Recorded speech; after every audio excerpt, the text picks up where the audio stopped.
Mira, en Estados Unidos los discriminan, en Estados Unidos pueden que los metan a la cárcel, en Estados Unidos lo que tú quieras, pero no los exterminan como aquí. Aquí estamos hablando de un exterminio ya hay una ruta forense que yo se lo dije a Miguel Ángel Osorio Chong, pero se hizo parto.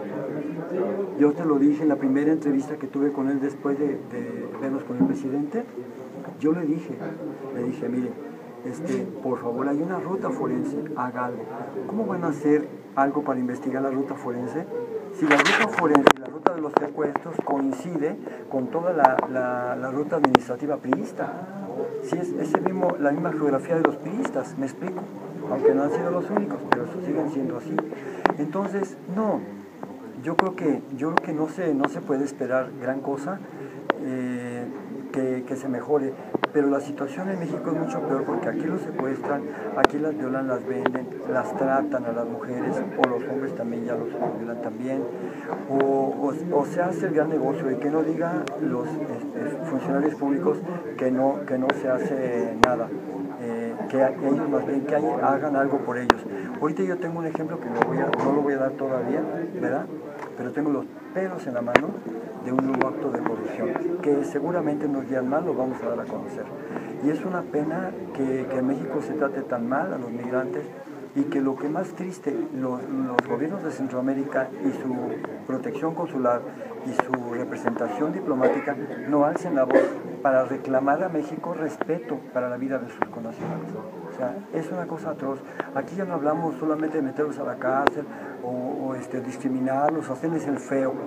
No, aquí se trata de exterminarlos y eso es lo que está pasando ahora. ¿Cómo califica el mensaje que dio Peña Nieto en la cumbre mundial? Es una obra maestra de simulación y cinismo.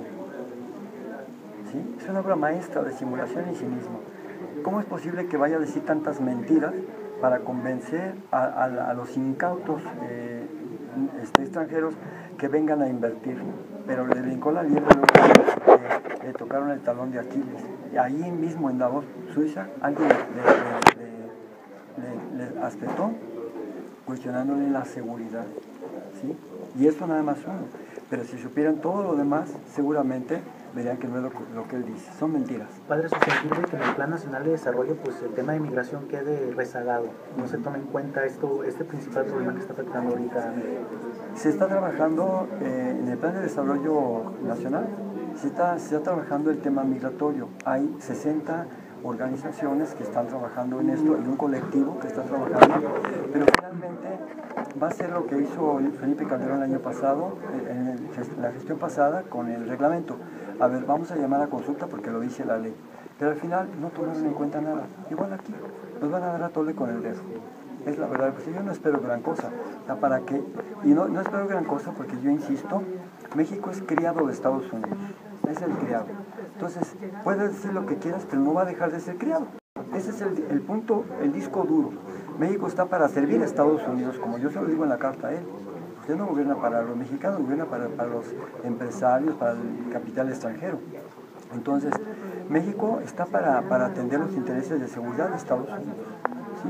No va a cambiar en eso. Entonces, por más que digan, pueden hacer los foros que quieran, pueden pararse el cuello, seguir simulando en el exterior, decir mentiras, una sarta de mentiras, pero finalmente eso no es verdad y no va a cambiar gran cosa para los migrantes. Pero los que estamos abajo, la sociedad civil, las organizaciones que son muchas, son más de 100, 150, sí estamos luchando porque haya una incidencia política y que se den la ley y vigilar que se cumpla, y si no, movilizarlos. Padre, ¿qué opinión de los migrantes, sino en todo el país prácticamente? ¿Cuál es su pensar de los grupos de autodefensa que decidieron tomar las armas? Yo digo que, bueno, yo soñando, lo ideal sería que realmente hubiera un respeto a la ley. Pero si los mismos gobernantes hablan de respeto a la ley, el Estado de Derecho y que todo eso no es cierto. Ellos saben muy bien que son los primeros que los pisotean para favorecer la impunidad de sus mismos correligionarios o su propia familia. No la respetan. México es un país que no respeta, empezando por las autoridades. Pero tienen derecho a defenderse, por instinto, simplemente en defensa propia. La misma Constitución lo consagra.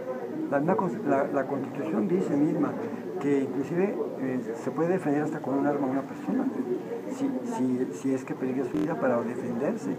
Entonces las autodefensas son el principio de algo que no sabemos cómo va a terminar, ¿sí? Esto ya empezó, no se va a poder parar. El gobierno no tiene la capacidad de parar esto. Y es el hartazgo, por un lado, el hartazgo de la gente, pero también la búsqueda legítima. Si arriba no nos están ayudando, vamos a organizarnos abajo. ¿Considera que con el trabajo que hacen ustedes, que hacen los grupos también, pues, que han señalado su hartazgo, como las policías comunitarias, podría llevar a algo diferente para combatir la corrupción en México? Yo le voy a decir algo, es una pregunta buenísima, una pregunta muy buena y muy profunda.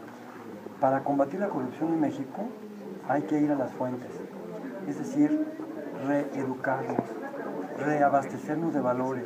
Si México dice que es un país católico, un país cristiano, entonces ir a Jesús, ir al proyecto del reino de Dios. Pero también, ¿verdad?, abastecernos de esos valores. Pero ¿quién los va a dar? ¿Quién los va a ver? ¿La Iglesia Católica? Ahorita está entretenida en la administración de sacramentos y en la administración de dinero y de papeles. No va a educar, no está educando. De hecho, la prioridad en el papel sí, pero en la práctica no es evangelizar. Y tiene demasiado respetillo, los obispos, yo digo, a los funcionarios públicos, como para evangelizarlos. Deberían de decirles sus verdades y deberían de evangelizarlos. Y llamar para que saquen lo bueno que tienen, que a lo mejor lo tienen, como muy en el fondo. Por otro lado, las escuelas tampoco están formando para los valores, para la convivencia, para la justicia. Están formando y educando para el mercado, para el Dios mercado, para el Dios dinero. Entonces, yo no sé de dónde vaya a venir esto.